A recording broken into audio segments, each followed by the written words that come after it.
Hi, good morning, ladies and gentlemen. So to mix things up a little bit, I've decided that I'm going to record this lesson on RNA so that you will have me to help you along. Now, I think the best way to do the lesson will be for you to work through it exactly as if you were in school and in class. What that means is that you should be spending the same amount of time on the task as I'm asking you to, because I think if you end up skipping through and waiting for me to talk again, you'll actually miss a lot of the whole point of the lesson. If you're only waiting for me to lecture at you, I don't think you'll gain a huge amount from that. With that in mind then, today we're going to learn about RNA, which is the second of the two types of nucleic acid which you need to know about, along with DNA, which we should have covered last week. Now, in terms of what we need to know, we're going to learn about what the point of RNA is. We're going to learn about what RNA is made out of, the monomer of RNA. We're also going to learn about some of the uses of RNA. So, to start with, RNA is one of those things that you should have learned a small amount about in GCSE. So what I'd like you to do is I'd like you to spend 3 minutes working through this task here. Basically, trying to draw out of your memory, what did you learn about RNA in GCSE? It will have been related to protein synthesis when you learned about that. So have a think. I'd like you to have a think about where is it made, what's it used for, and what's it made of. I'll give you 2 minutes for that. Now, usually I'd ask you to communicate with people around you. Obviously, if your mom's there, you can, but do your best. If you can't do it, then feel free to skip forward the 2 minutes, but do your best to make that happen. You've got 2 minutes starting from now.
Right, that should have been about 2 minutes.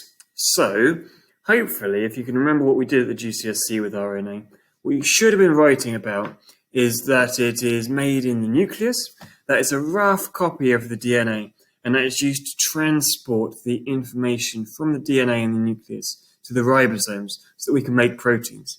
And at GCSE, that's just where we stopped. We have this molecule, this chemical, which we don't really talk about very much, that is made in the nucleus from the DNA. It's effectively a copy of the DNA, and that it goes to the ribosomes. We may have, at the time, talked about how it's very similar to DNA in that it's also made of bases, phosphates, and sugars, so the monomer is still a nucleotide. But we didn't get much further than that.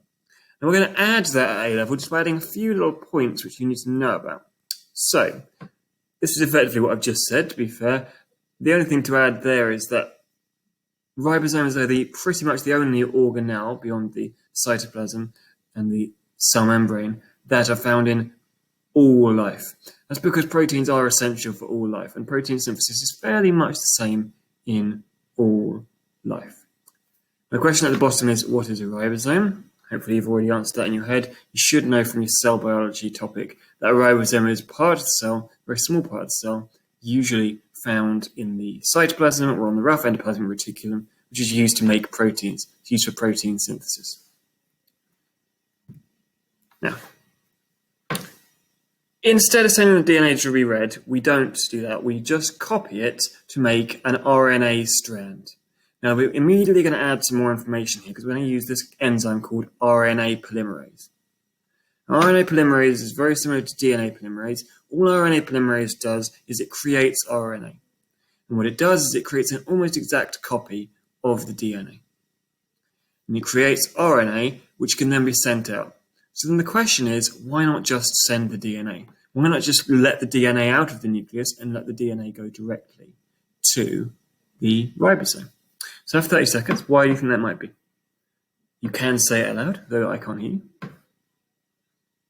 Oh, incidentally, if you're worried about the flame here, you can see it out the corner. That's just the heat, so don't worry, it's not on fire. Right, hopefully you had enough time to think about why we wouldn't just send the DNA. And the reason being that if we send the DNA, there's two issues with that. One is it could get damaged.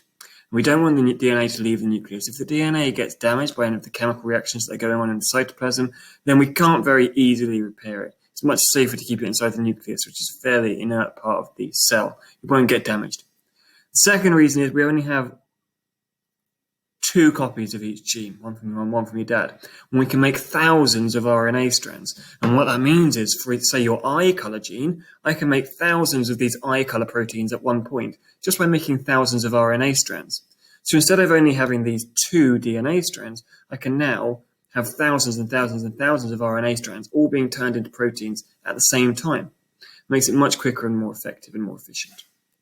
Now, I'm going to ask you to play a game of Spot the Difference. I'm going to give you 3 minutes to write down as many differences as you can see between RNA, which is on my right, it may be on your right, and DNA, which is the other one, labeled on the board. So I'd like you to spend 3 minutes, just sit down, write differences between DNA and RNA, and how many can you see there? Again, some of this is GCSE, some of it's A-level, so get that written down, and I'll give you 3 minutes starting from now.